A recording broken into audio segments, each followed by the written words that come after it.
Hi hello. ഈശ്വര, YouTube social media എന്നൊരു സംഭവം ഒന്നും തുറക്കാൻ പറ്റാത്ത അവസ്ഥയാണ്. എവിടെ നോക്കിയാലും രേണുസുതി. ഈ രേണുസുതി നിങ്ങളുടെയൊക്കെ ആരാണ്? അല്ല, അറിയാൻ മേലെ ചോദിക്കുക. എന്ത് പറഞ്ഞാലും ഈ രേണുസുതിനെ ഇട്ടിട്ടാണല്ലോ ആക്കുന്നത്. രേണുസുതി തന്നെ ഉള്ളൂ. നിങ്ങളുടെ ആരെങ്കിലും സ്വന്തക്കാരോ ബന്ധുക്കാരോ ആരെങ്കിലൊക്കെ ആണോ ഇത്രയും രേണുസുതിനെ ഇട്ട് ഇങ്ങനെ സോഷ്യൽ മീഡിയയിൽ ഇട്ട് ഇങ്ങനെ പുകച്ചും കൊണ്ട് അവരിനെ വലിച്ച് കീറാൻ കുറേ ആൾക്കാർ? എൻ്റെ ഈശ്വര, അവർ എങ്ങനെയെങ്കിലും ജീവിച്ചു പോട്ടെ. അവർ ആർക്കും ഒരു ശല്യമായിട്ട് വരുന്നല്ലോ. ഇപ്പം യൂട്യൂബിൽ തന്നെ എത്ര ആൾക്കാരാണ് ഈ എന്താ പറയുക മെമ്പർഷിപ്പ് ലൈവിൽ എന്തെല്ലാം കാട്ടിക്കൂട്ടി പൈസകൾ ഉണ്ടാക്കുന്നത്. അവർ പറഞ്ഞ പൈസ അടക്കം കെട്ടിയിട്ട് ഓരോരുത്തർ മെമ്പർഷിപ്പ് ലൈവിൽ എന്തെല്ലാം ചെയ്യുന്നുണ്ട്, എന്തെല്ലാം കാണിച്ചു കൊടുക്കണം. അതൊന്നും ഒരു മനുഷ്യനെ അറിയുന്നില്ല. ഈ സ്ത്രീ ഭർത്താവില്ലാത്തായത് കൊണ്ട് ആരും ചോദിക്കാനും പറയാനൊന്നും ഇല്ലല്ലോ. അപ്പോൾ പിന്നെ എന്ത് വേണച്ചില്ല. അങ്ങനെയുള്ളവർക്ക് ചോദിക്കാനും പറയാൻ ആളില്ലാത്തവർക്കാണ് ഒരുപാട് എന്താ പറയുക അവരിനെ ഇട്ട് അങ്ങോട്ട് വലിച്ച് കീറുക ആൾക്കാർ. കിട്ടിയ അവസരം അങ്ങോട്ട് മുതലാക്കുക എന്ന് പറയുന്നത് അതേ അവസ്ഥയാണ്. ഇപ്പം ഈ കിച്ചു പറഞ്ഞു ഇങ്ങനെയാണെന്ന്. കിച്ചുവിനെ പ്രസവിച്ച അമ്മയൊന്നും അല്ല എത്ര വലിയ മാനക്കേട് കൊണ്ട് നടക്കുകയാണോ? കിച്ചുവിൻ്റെ അമ്മ പോയി. കിച്ചുവിൻ്റെ അമ്മ വേറെ ഒരുത്തൻ്റെ കൂടെ പോയി എന്നാണ് പറയുന്നത്. അതുപോലെ അച്ഛൻ മരിച്ചു. ഇത് രണ്ടാം അമ്മയാണ്, പെറ്റമ്മയല്ല, പോറ്റമ്മയാണ്.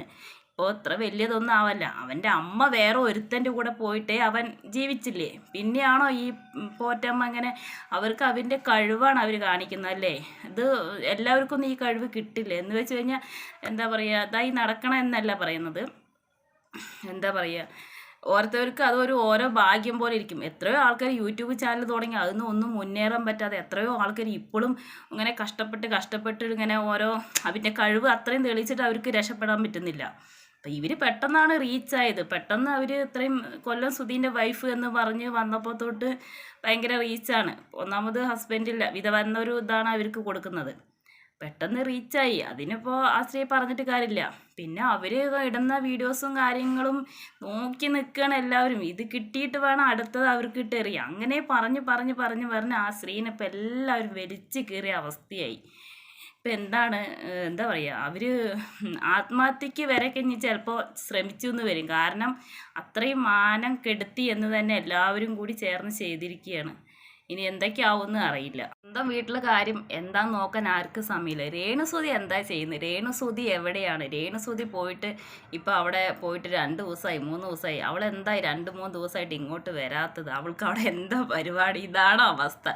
വീട്ടിലെ കെട്ടിയവൻ്റെ കാര്യം നോക്കണോ, കുട്ടികളുടെ കാര്യം നോക്കണോ, മക്കളുടെ കാര്യം നോക്കണോ? ഇതൊന്നുമില്ല. രേണുസുതിൻ്റെ കാര്യം മാത്രം അറിഞ്ഞാൽ മതി എല്ലാവർക്കും. കഷ്ടം തന്നെ. എന്നാലും അവരും ഒരു സ്ത്രീ തന്നെയാണ്. അവരുടെ ആ കഴിവാണ് അവരവിടെ തെളിയിക്കുന്നത്, അല്ലാതെ വേറെ ഒന്നുമല്ല. ഇങ്ങനെ ഒരു ഭാഗ്യം എല്ലാവർക്കും കിട്ടുന്നില്ല. പിന്നെ ഈ പറയുന്ന ആരും, ഇപ്പോൾ നിങ്ങൾ ഈ കുറ്റം പറയുന്ന ആരും രേണുസുതിക്ക് 10 രൂപ കൊണ്ട് കൊടുക്കുന്നില്ലല്ലോ. ഇല്ല, കൊടുക്കില്ല.